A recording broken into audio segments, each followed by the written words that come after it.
కార్యేషు దాసి కరణేషు మంత్రి అంటూ స్త్రీ ఎలా ఉంటే ఆ ఫ్యామిలీ సంతోషంగా ఉంటుందో మన శాస్త్రాలు చెప్పాయి. ఇది అందరికీ తెలిసిన విషయమే.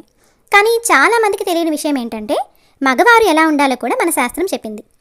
కార్యేషు యోగి కరణేషు దక్ష రూపేచ కృష్ణ క్షమయాతు రామ భోజ్యేషు తృప్త సుఖదుఃఖమిత్రం షట్కర్మయుక్త ఖలు ధర్మనాథ. అంటే పనులు చేయడంలో ఒక యోగిలాగా రిజల్ట్ని ఆశించకుండా చేయాలి.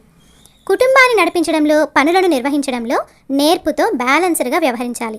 సమర్థుడై ఉండాలి. రూపంలో కృష్ణుడిలాగా ఎప్పుడూ ఉత్సాహంగా సంతోషంగా ఉండాలి.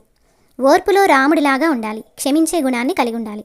అలాగే భార్య కానీ తల్లి కానీ వండిన దాన్ని సంతృప్తిగా వంకలు పెట్టకుండా భోంచేయాలి. సుఖదుఖాలలో కుటుంబానికి స్నేహితుడిలాగా ఉండాలి. అండగా ఉండాలి. మంచి చెడ్డలలో పాలు పంచుకోవాలి. ఈ 6 పనులు సక్రమంగా చేసే మగవారిని ఉత్తమ పురుషునిగా, ధర్మనాథుడిగా చెప్తారు. ఇలాంటి మగవారిని ప్రతి ఒక్కరూ ఇష్టపడతారు. ఇది మన కామందక నీతి శాస్త్రంలో ఉంది.